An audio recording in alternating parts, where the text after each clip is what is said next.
Hello everybody and welcome to episode 6 of the East Pittsburgh Fitness Podcast.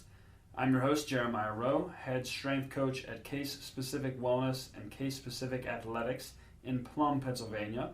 Here we specialize in individualized sports performance and personal training for everyone from the average Joe to elite athletes. And you can learn more about the services that we offer at www.casespecificwellness.com. And of course, while you're there, don't also forget to check out Case Specific Nutrition for nutrition counseling for any goal.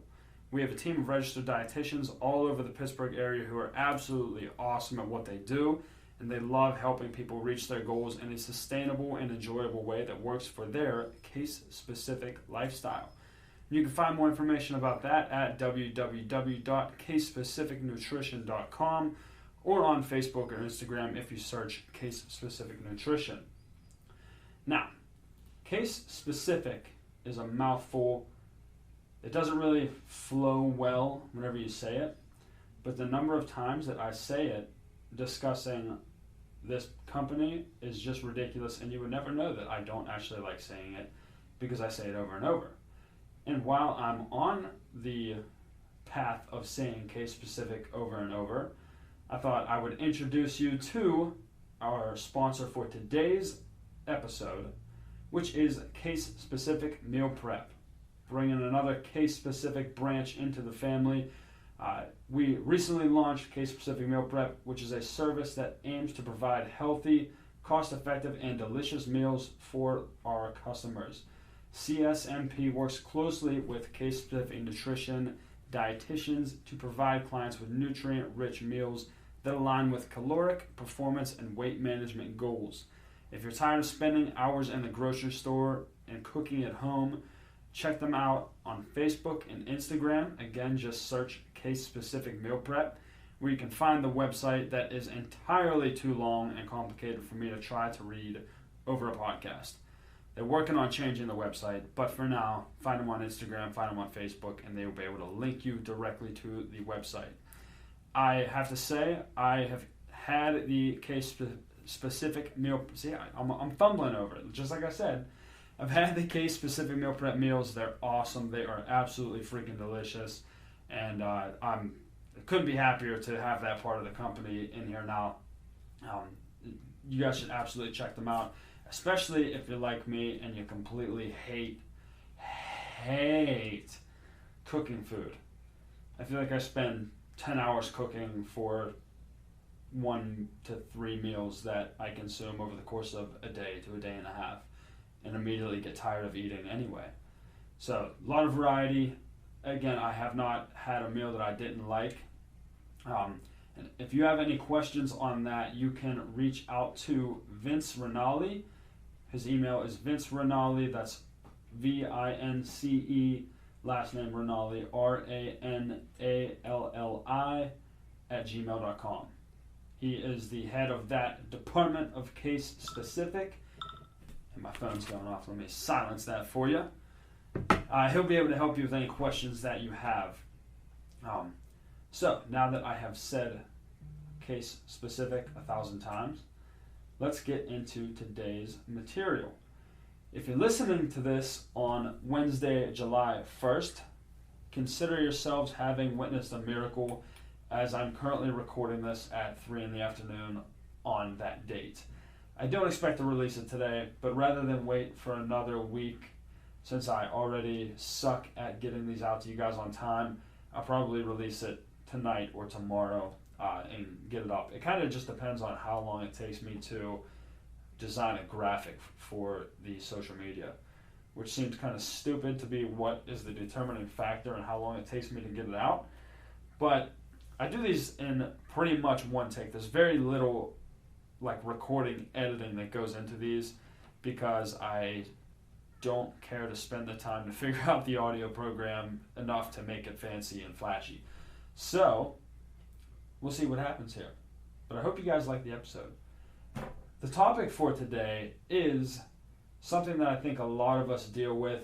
I know I have at different points in my life, not so much now, thankfully. It's low back pain and how we can train to minimize / eliminate it. Like I said, it's a very common issue that I think that there's a lot of people probably listening to this podcast even that deal with this issue. Sorry, I'm laughing. My dog got fixed today, and she is sitting in front of my desk wearing her cone of shame. So if you hear any weird scraping noises or groaning, that is my dog on the floor being dramatic. As I was saying, a lot of people deal with low back pain, and I think a lot of people get this idea in their head that it's just a part of their life as they get a little bit older and their body just doesn't work as well or feel as young as it used to, that they just feel they're going to have to live with this for the rest of their life, and it's just something that happens. The reality is that it's common with all age groups. Like I said, I used to deal with it in high school and early in college when I was landscaping in particular, and I was hunched over all day, shoveling and digging in the dirt, all this stuff. I had a ton of low back pain. I used to go to the chiropractor for it all the time. And actually, I just started working with a handful of new middle school athletes, and I have one super young, super tiny athlete that just by watching her squat, I could tell she probably has low back pain. That's I asked her, I said, yeah, have you ever had issues with low back pain? And she just kind of like gave me a weird look. She's like, yeah, I have it all the time. So again, it affects everyone, and what is nice, what we'll discuss a little bit today is how I was able to just look at the way she moved through a squat and kind of identify that she probably is dealing with that issue. And the reason for that is that there's a few things that do generally lead to low back pain, and with proper exercise, proper mobility work, you can generally, most of the time, train to fix them. And again, I want to emphasize again that this is a general approach, but I think still being general, it is one of the more common reasons that you're going to have those issues. And I would bet that most people, or at least a lot of the people who listen to this and take what I tell you guys and try it, are going to see some relief in that low back area. But the only way to find out is for me to tell you and for you to test it. So there's two things that I'm going to address here. The first of the two is going to be our breathing. When we are trying to fix anything with our body, or just for general health purposes, there's a big benefit that comes from addressing how exactly we breathe. So if you're sitting here right now, or sitting down listening to this, or you're standing up, walking, whatever you're doing, take note for a minute of how you breathe. And what I would bet is that you're going to notice that as you breathe in, you're going to see your chest rise up and expand. And as you breathe out, you're going to see it compress and kind of drop back down. So you get that big rib expansion. And what you might not notice, but what is there if you're seeing that, is some extension down in the low back or the lumbar spine. So think about it this way. If you take 20,000 breaths per day, which is average for what we do breathe, every time you inhale, you are extending that back and leaning back, flaring those ribs out, and then compressing it. So 20,000 times a day, I'm extending my low back, flexing down, extending, flexing, extending, flexing. That low back constantly in that extension and coming back down. We're going to discuss this a little bit more, but you right away have an overworking factor at play on your low back, right? 20,000 back extensions. Go do a set of 10 back extensions next time you're at the gym and feel that tension build up in your low back, and tell me what 20,000 of those would feel like. Obviously, that's an exaggeration, but it is happening just on a smaller level. Now, aside from just the musculoskeletal factors from that constant extension, what else you have going on is a constant state of sympathetic nervous system stimulation. What do I mean by that? You have your fight or flight state where you are excited and your heart rate goes up, your blood pressure goes up, and you have your rest and relaxation. Your fight or flight is activated or is synonymous with your sympathetic nervous system, which is a part of your central nervous system that tells your body, okay, it's time to go, and gets you all excited and hyped up. Where that rest and recovery is synonymous with the asympathetic nervous system. Am I saying that right? I hope I'm saying that right. Parasympathetic, asympathetic. What an idiot. Your parasympathetic nervous system. I should have put that in my notes here. So what we want to try to do in order to reduce stress levels and reduce tension through our body is drive that parasympathetic response instead of the sympathetic response, right?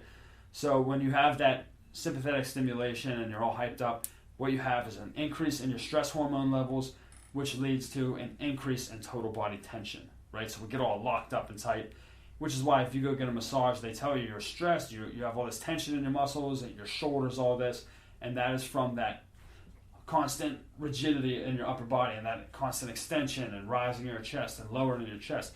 That plays a huge part in not being able to appropriately alleviate the stress that you deal with day to day. It really can lead to a lot of issues later. That a lot of these issues, which we can probably at least get a decent amount of relief in just addressing our breathing. So I'm talking about how everyone breathes bad and breathing in your chest, all this. So what do we do to fix that? This is something that is quite interesting to me whenever I learned it, and I've seen it work for myself as well as others. What we need to work on is driving our breathing in and out through our nose. So what do I mean by that? I think everybody's familiar with the idea that you breathe in through your nose and out through your mouth, and that's how you recover from exercise. That's fine to a point, but whenever we breathe in and out through our nose, what that actually does is forces us to utilize our deep breathing muscles of our belly. So we have a diaphragm that is this big cross-sectional muscle that's inside our stomach, right? So right at the base of your ribs. Think of like, I don't know, I want to say a big chunk of salami, right? So a big stick of salami. The round sealed part is the top where your head is, and the bottom, we sliced it so that it's open, right? So that cross-sectional area in the bottom of that salami, I just compared you all to salami, I'm sorry.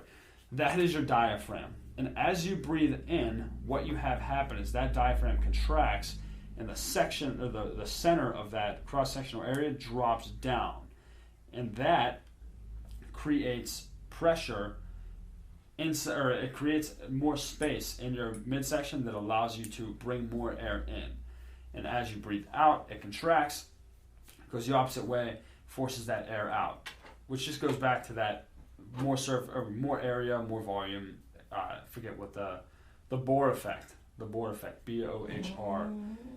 My dog's making weird noises again. So, anyway, when we breathe in and out through our nose, we emphasize or drive our diaphragm to contract more and assist with that breathing, which just helps us to breathe more efficiently.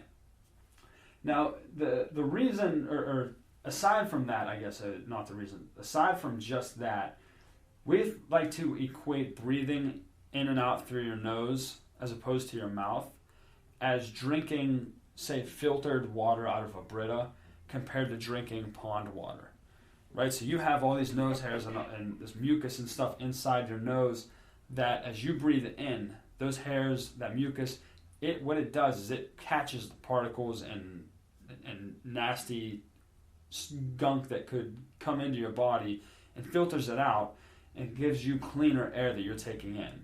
So not only are you able to actually breathe more efficiently just from using your deep breathing muscles in your midsection, but also it is filtering that air so that we are keeping that a little bit cleaner, which can help actually improve your immune system as well as a host of other things by filtering that air out as you breathe it in. So, belly breathing. What this also does is it gets back to that sympathetic, parasympathetic system that I was discussing a few minutes ago. Belly breathing and nasal breathing drives your parasympathetic nervous system. So I tell clients that have a lot of anxiety or they have trouble sleeping, I do some breath work with them, which I do with most clients anyway, but we do some breathing work and I have them lie on the floor and focus on breathing, which I'll discuss in a minute. And what it does is they notice themselves actively becoming calmer and kind of relaxed. We bring their heart rate down more rapidly, and we help kind of drive that rest and recovery state where we can then improve the rate and effectiveness of our recovery after exercise or even after a specific set, not necessarily a whole session. So we calm down the nervous system, we bring it to recovery, we ease the tension throughout our body, and it does those things, but what it also does is it creates tension through your belly that prevents that lumbar or low back extension that we were talking about earlier. So I want you guys to try this right now. If you're sitting, which I assume you are right now, whether you're in your car or at work, whatever you're doing, you're sitting in a chair. I want you to sit up nice and straight, upright, and then you're going to put your tongue to the roof of your mouth, which is going to create kind of a seal that prevents air from going in and out of your mouth. I know some of us have a harder time breathing through our noses. I particularly do, but doing this more and more has actually helped it. So we're sealing the mouth shut. We're not talking. I like to tell clients, like, shut up, we're not talking. They like to get a little mouthy during this. What we're going to do, take a nice, big, long, deep breath in through your nose, and we're going to, as we do that, focus on expanding your belly out 360 degrees around the circle of your torso, right? So we're breathing out. Imagine like an inner tube being filled up around our belly. Hold that breath for a few seconds, and then breathe it out nice and slow and feel everything contract back down. So as you're doing this, again, we want to feel the belly expand. If you look down and you see that your ribs and everything are still lifting up, we have to focus in on it a little bit more.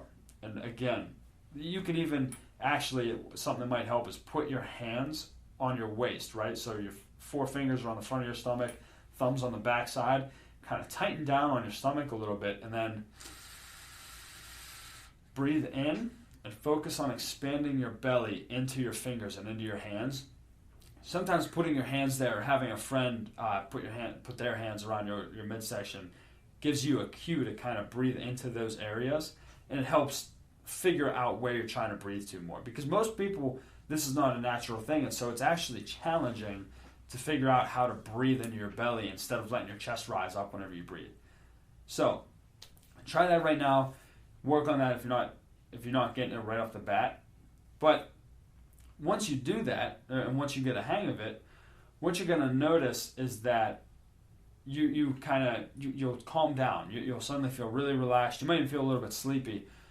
So again, it's something that I like to use with clients who have sleeping issues. I have them do this either after a session or before they go to sleep. Lie on their back with their feet flat on the floor or on the bed or whatever, and their knees bent.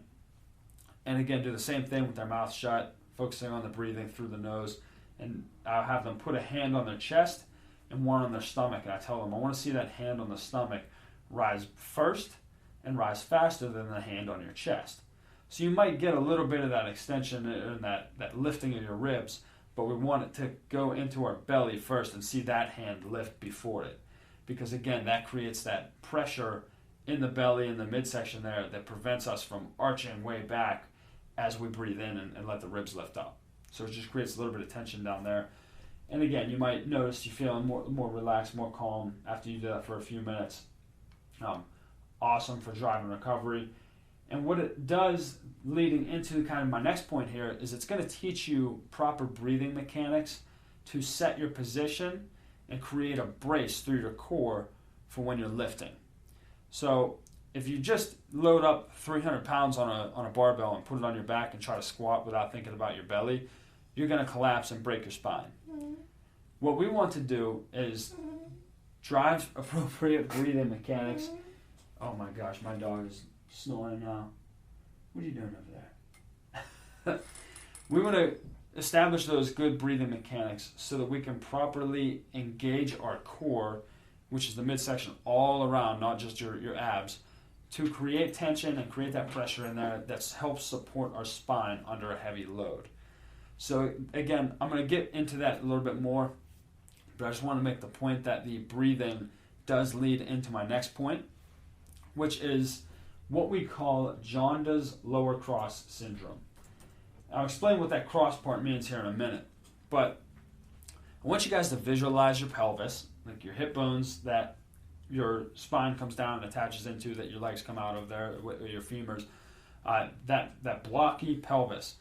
Look at your body from the side, or imagine looking at your body from the side, and you're seeing your legs coming down through the middle. That's we'll say your y-axis there is your femurs. That pelvis is sitting up on the top of that.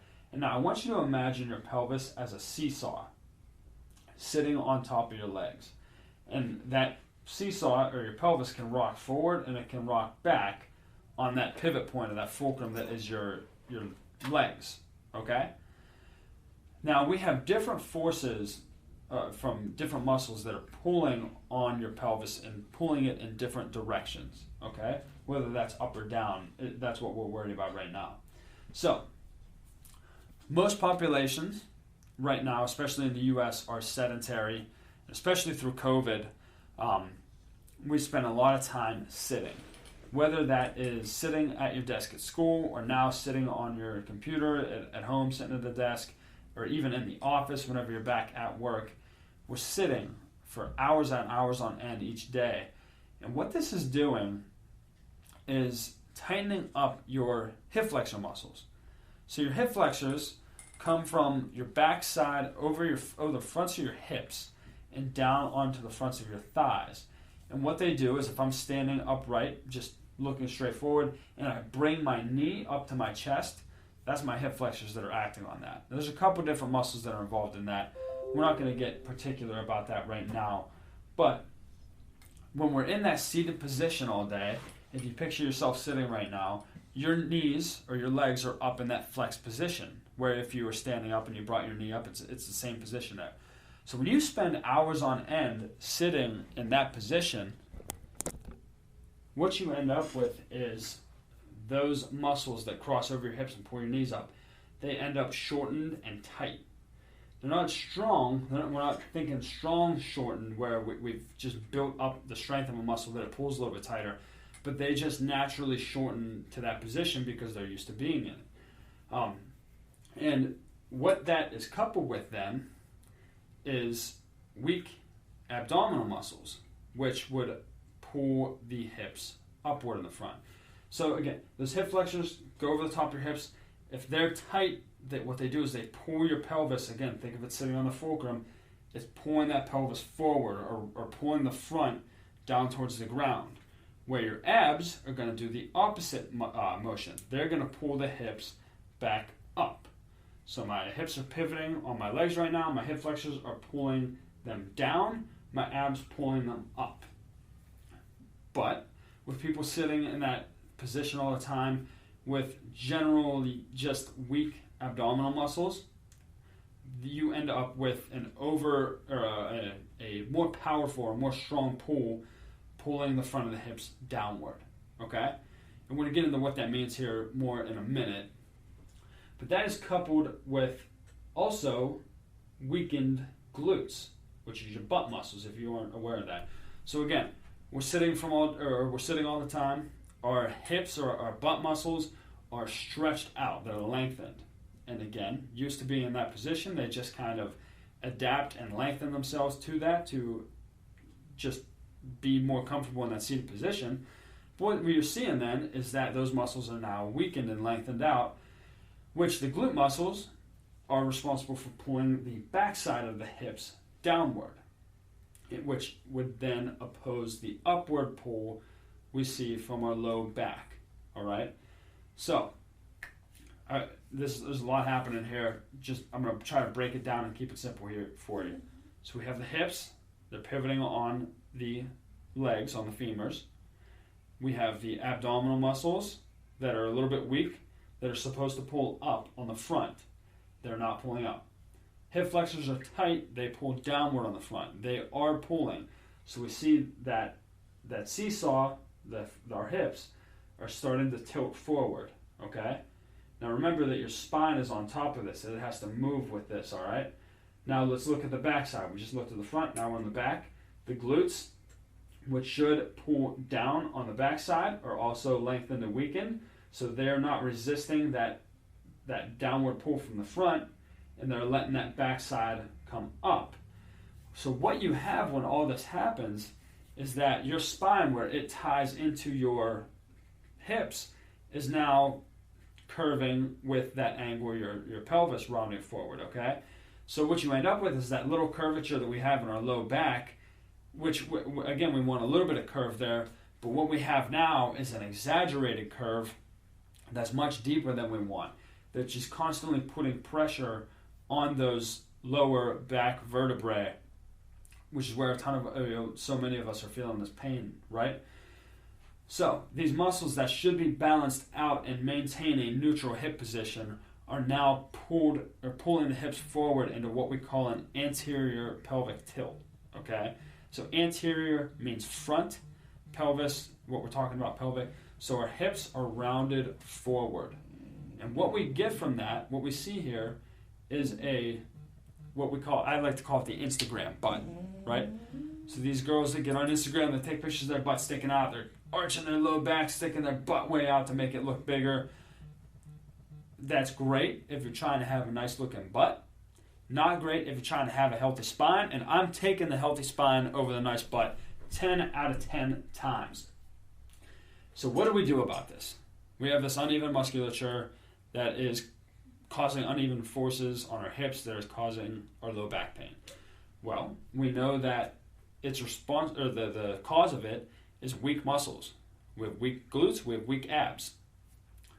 And so what we need to do is train to fix those issues.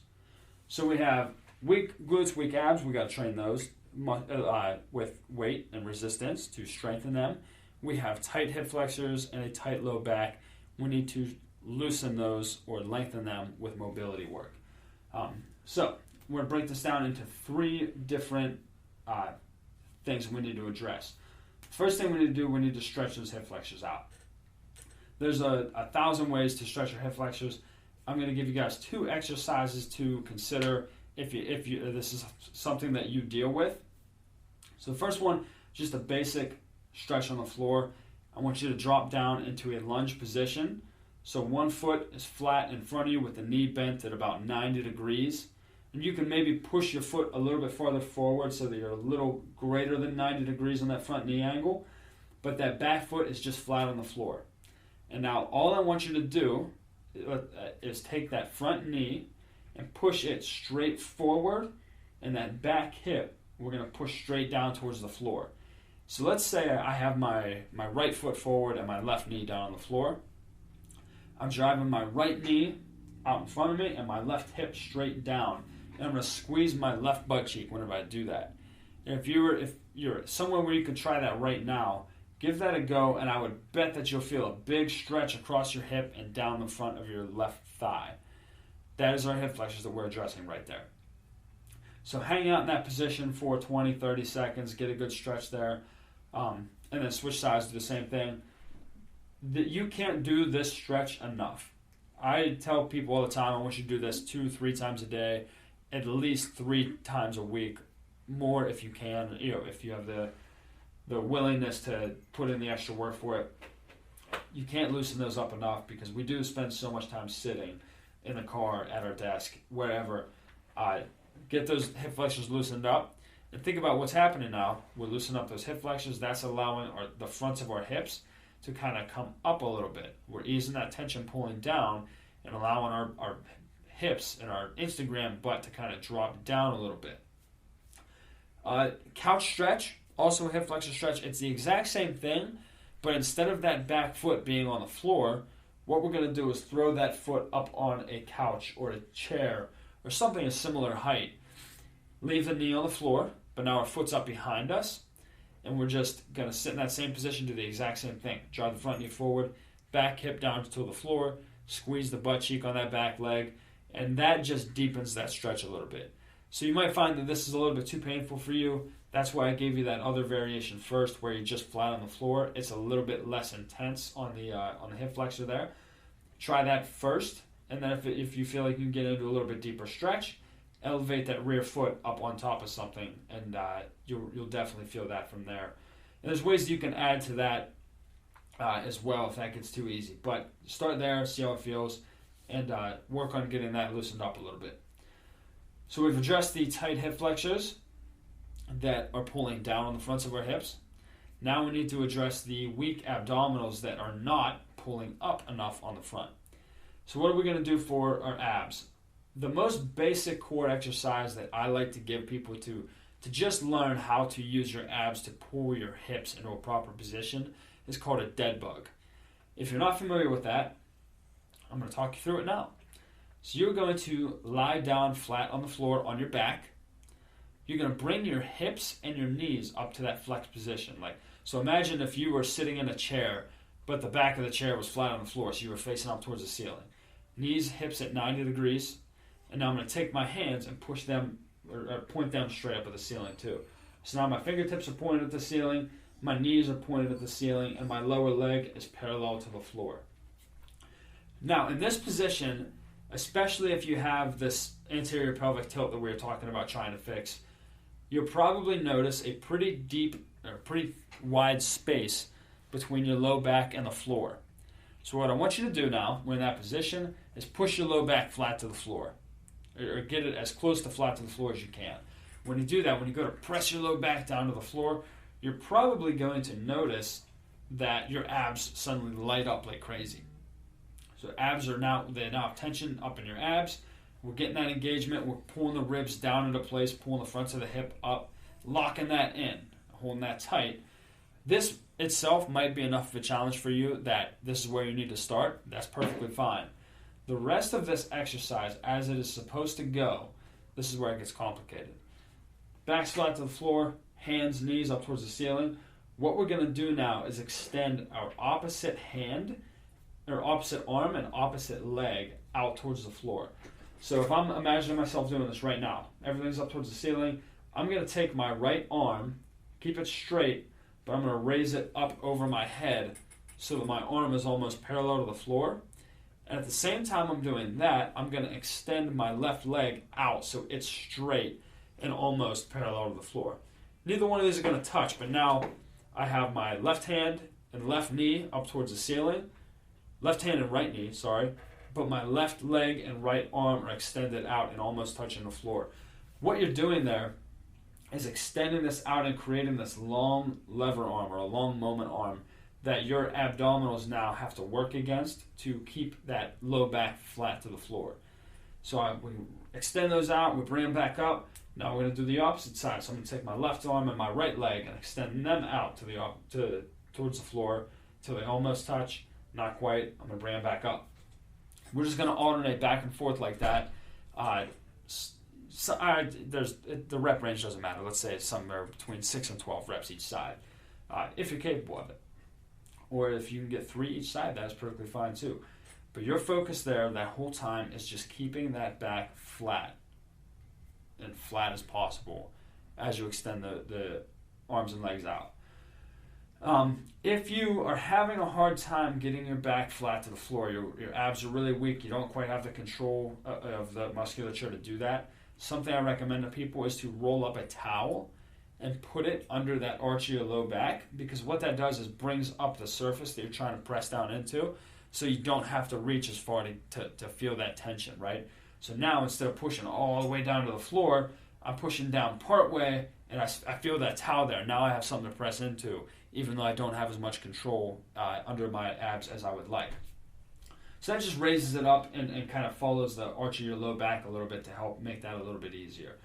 So we've addressed the front side here. We're loosening up the hip flexors. We're strengthening up the abs. So we're getting that upward pull on the front side. Now we're going to the back side of our hips where we had the weakened glutes, right? So our butt muscle's not as strong as we need them to be. And that's causing the back side of our hips to raise up or not resist the downward pull of the front. So there's a million trillion things you can do to strengthen your butt.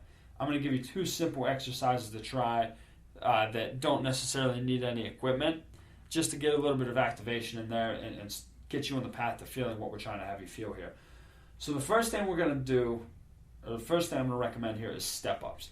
Step-ups I have found, done the way that I recommend, is one of the most effective exercises for beating up your glute muscles. So think of it like going up the steps, but not pushing off of the bottom leg. So let's just say for example, I like to tell people to do them with a chair. This is a pretty deep or a pretty high surface to go to, but I like that depth because that puts our hips in a deep flexion that we really have to use the butt muscles for.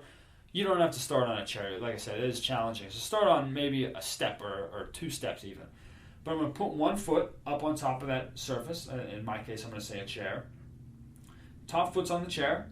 That bottom foot, I'm keeping as close to the base of that chair as I can. So if we draw a line, a vertical line from the front side of that chair down to the floor, I want my foot or my toes on that bottom foot touching that vertical line. What that's going to do is help me keep my center of gravity on that front leg so I can use it exclusively to do this work. So one foot's on my chair, other foot is on the floor right below it. And now I'm going to lift my toes on that bottom foot so that I can't, what we call plantar flex, or push down into the floor with my toes to help lift me up. I'm only going to push into that front leg. So bottom foot, toes lift, top leg, all my weight's on there, and I'm just going to push as hard as I can to stand myself up until both feet are up on top of my chair or my step or whatever I'm doing it with. Now I'm going to go back down. So that same bottom leg that we had originally is going to lower back down to the floor. And we're going to control that down as slowly as possible. So we're not just going to drop back down off the top. We're going to control that for 3, 4, 5, 6 seconds from the top down to the bottom. And when you do that, you're going to feel your butt muscles just lighting up, controlling that motion, because we're taking you from hip extension, where you're standing straight up at the top, down into a deep hip flexion. So we're getting that stretch on those glute muscles as we drop down.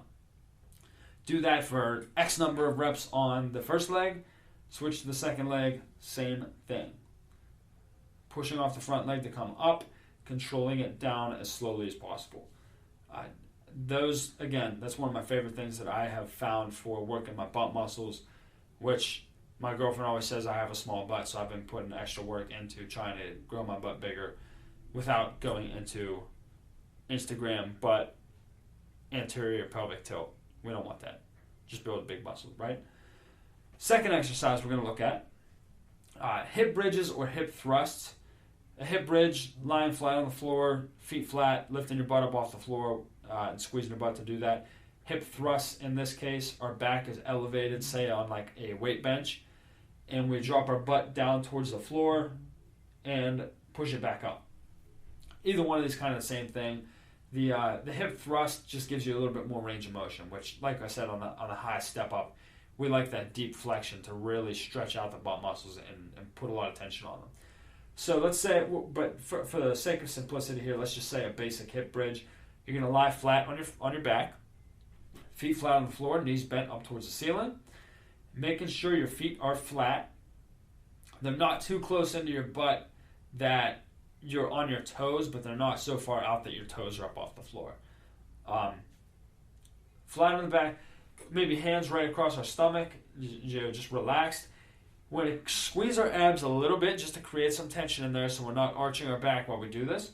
But we're going to push our heels, or we're going to push our feet straight down into the floor and lift our butt up and squeeze our butt cheeks, right? So we're tightening down on our butt, lifting our hips up off the floor, squeezing that, lowering back down to that starting position.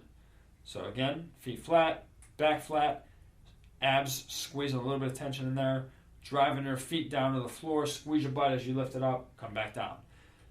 That is a basic hip bridge. You could also do that single leg, where one foot is flat on the floor instead. The other one's just kind of extended out, held up in the air. You push your foot down into the floor and lift your butt up with that other leg just still kind of hanging out there. Obviously, single leg, that's a lot more challenging as opposed to the two-leg approach. So that just requires a little bit more effort, a little bit more tension, which is a good thing. We're trying to strengthen your butt up. Hip thrust, I'm not going to go through the process of trying to explain that for this podcast. I have videos on that on YouTube you can find if you just search case-specific wellness on YouTube and then search hip thrust on our channel. You could find that video of how to do a hip thrust with a barbell. That's all I wanted to discuss today. So that's a lot of stuff that is kind of tough to visualize, so I hope I did a good job of explaining that. That's something that I respect a lot in a lot of podcasters that I listen to, is particularly strength coaches, their ability to explain exercises without a visual aid for it. And I listen to it and listen to what they're saying and understand actually what they're talking about and be able to visualize what they're referring to. I hope that I'm doing that for you guys. So if you see this video and you follow us on Instagram or Facebook or anything, and if you listen to this podcast, comment on the post about this podcast and let me know if I did a good job of explaining that stuff to you, because if not, I'll hate myself. But I want the honest answer. I hope you guys enjoyed that episode. I hope it was helpful to those of you who might be suffering some low back pain. Give these things a try. Let me know if it helps you. If you start to, after a couple weeks, notice that low back pain easing up, I would be surprised if you didn't. And if not, maybe you should come see me in person. I can help you out here. Thank you guys for listening. Again, you might hear this Wednesday, you might hear it Thursday. I don't know. But tune in 2 to 8 weeks whenever I post the next episode. I'm going to do my best to be better about making that a consistent thing as we get back into real life here, hopefully, post-COVID. Have an awesome day, guys, an awesome 4th of July. Stay safe, stay healthy, and we will talk to you all in the next episode.